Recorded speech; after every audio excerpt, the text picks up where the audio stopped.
Hello viewers, welcome to Science TV 1 PM News with me Edna Kaindi and my language interpreter Irene Chebiwot. Let's focus on our news. President William Ruto is scheduled to deliver his annual State of the Nation address today during a joint sitting of Parliament that is set to begin at 2 PM.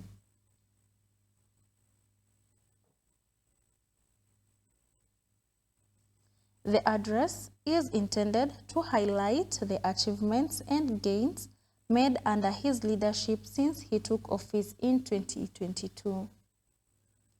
In what will be his third State of the Nation address, President Ruto is expected to place a primary focus on his flagship economic plan, the bottom-up economic transformation agenda, BETTER, which many critics argue has struggled to attain its ambitious goal.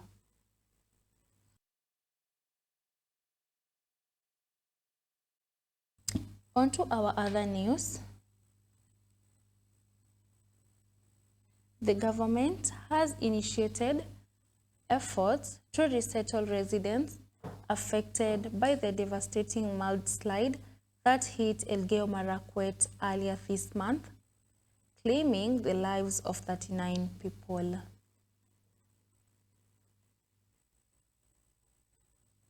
Interior Cabinet Secretary Kipchumba Murkomen announced the plan during the joint funeral service for 8 of the victims of the November 1st mudslide.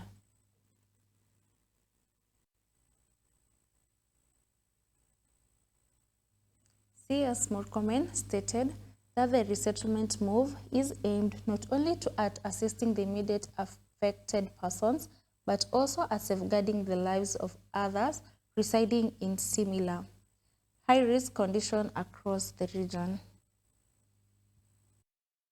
Alikuwa mtu mwaminifu, alikuwa anaenda shule yake, alikuwa anafanya vitu kwa shule na kijana hakuwa na maneno kwa nyumbani. Tumepoteza mtu wa maana sana. Alikuwa tegemeo kwa mambo mengi tuliishi tena. Kama nyumba ilibebwa, shemeji ameenda. Tuna wazazi.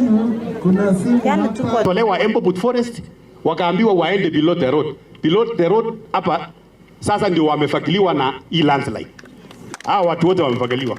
Lazima tukue na special budget, a special fund so that we address the all issue along this escape.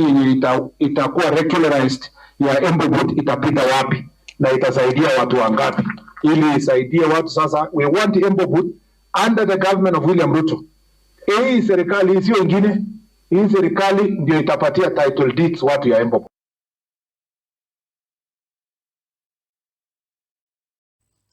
Moving on, the National Treasury has commenced a 3-day public sector hearing for the proposed 2026-2027 budget, a key step in the budget-making process designed to incorporate stakeholder inputs. The Treasury is projecting a strong domestic economic growth rate of 5.3% in the coming financial year.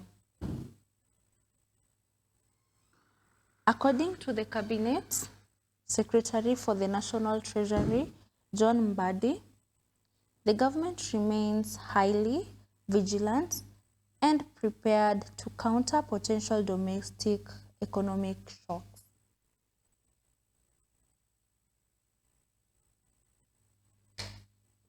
Mbadi highlighted that these preparations are essential at a time when the global economic outlook remains gloomy.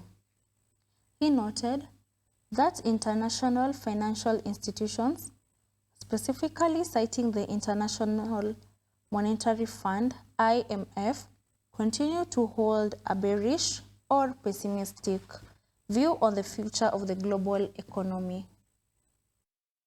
That our revenues will go up to 3.53 trillion, and of this we'll have ordinary revenues of nearly 3 trillion, as you see there, and the overall expenditure is at 4.6 3.598 trillion. Composed as follows, you see revenue, recurrent expenditure and development expenditure. So we expect a deficit of 4.9 by end of the year.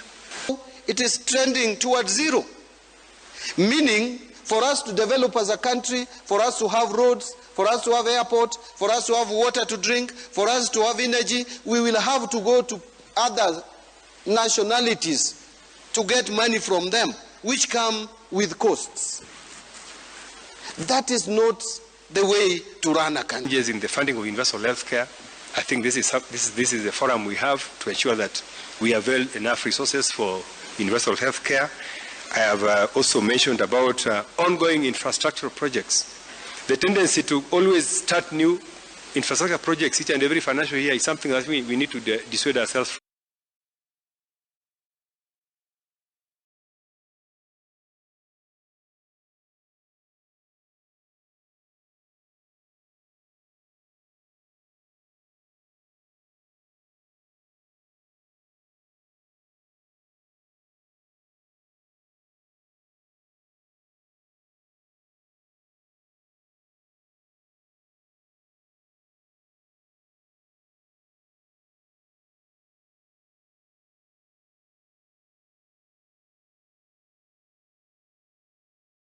Health Cabinet Secretary Aden Duale, alleging that he is micromanaging a function that is constitutionally fully devolved to a county government.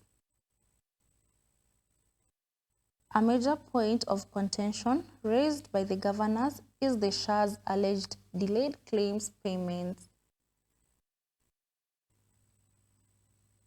The Council of Governors claims these delays have pushed public hospitals across the counties into a massive collective debt of 32 billion shillings, a financial burden that is severely crippling essential healthcare services at the county level.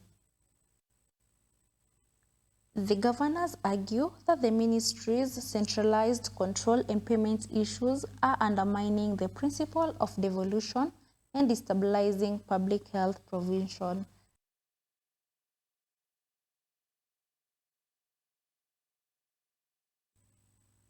Moving on, Migori County Executive Committee member for Health, Caleb Opondi, has challenged residents of Awendo sub-county to immediately end the practice of open defecation in sugarcane plantations and ensure every household constructs a clean and accessible toilets. Speaking during the World Toilet Day celebrations held under the theme, "We will always need the toilets," at Awendo Primary School grounds, Opondi reported that the county has seen significant sanitation improvements.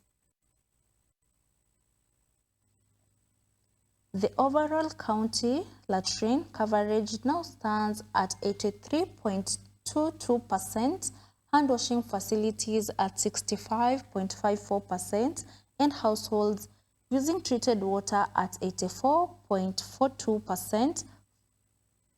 Furthermore, the county is actively prioritizing the construction of child-friendly toilets in all ECD centers to safeguard the health of young children.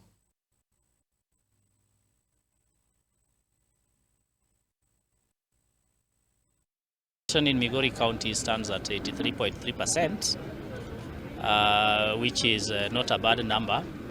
And hand washing points in Migori County also stands at 65.5%.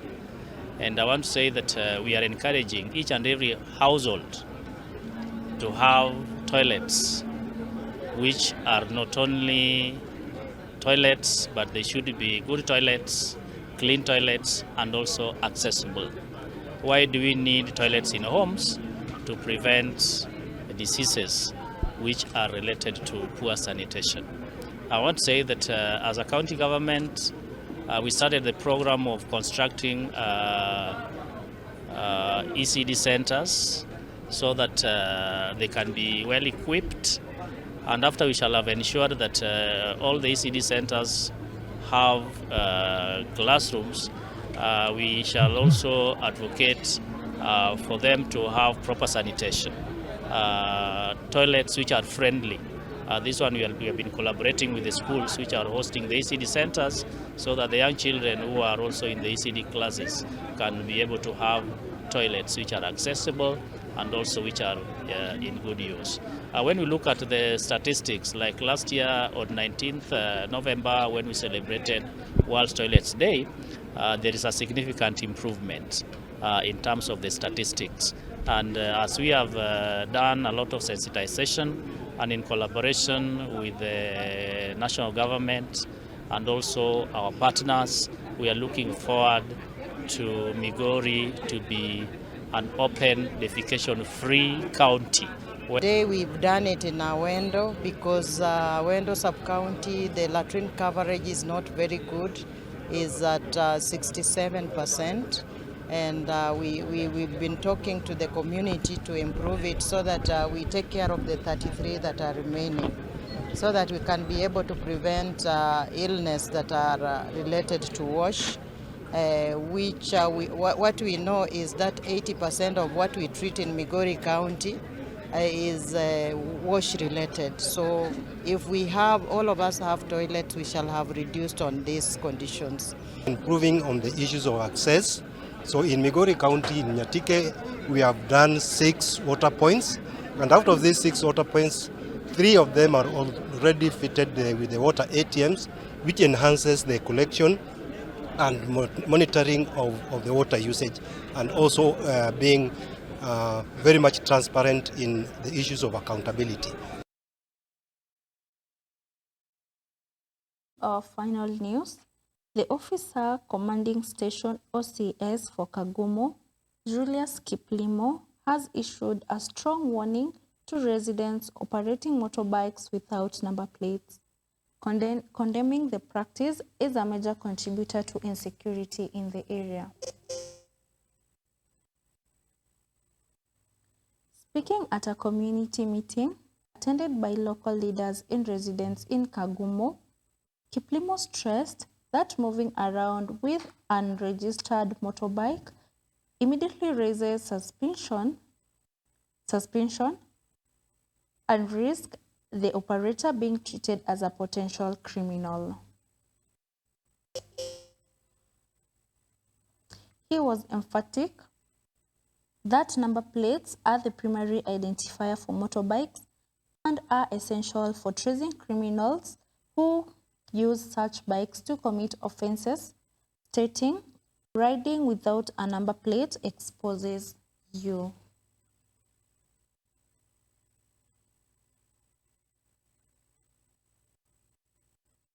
Wanatembea bila number plates, tafadhali. You are exposing yourself, hata kama utakuwa kwamba huna maneno. You will never convince any enforcement officer kwamba you are not a criminal.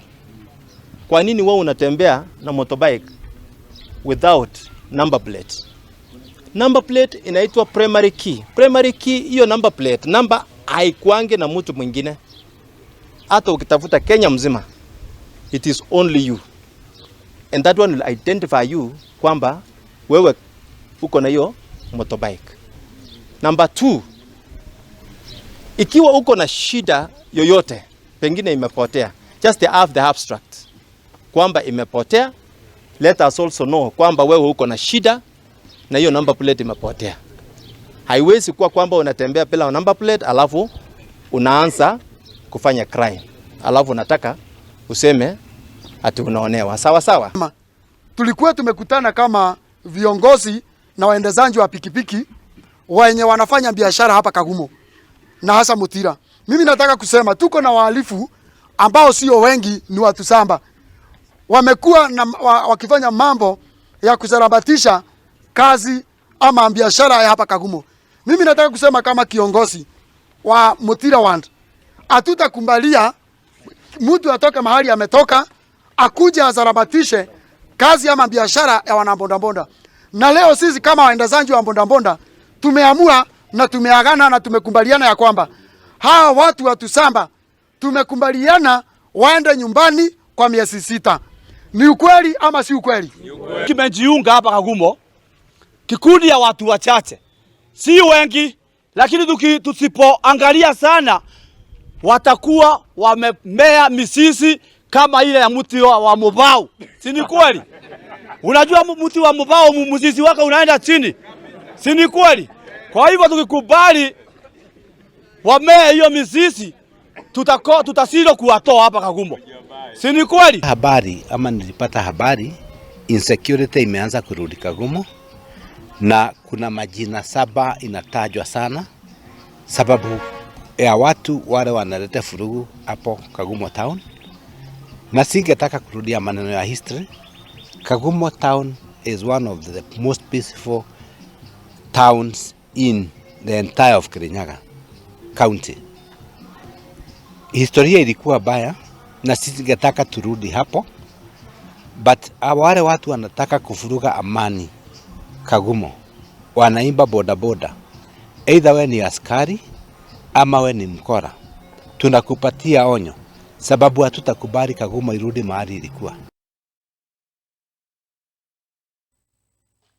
That's all we had for you, our viewers. Thank you for joining us for the 1 p.m. news. You've been with me, Edna Kaindi. Have a good afternoon and goodbye.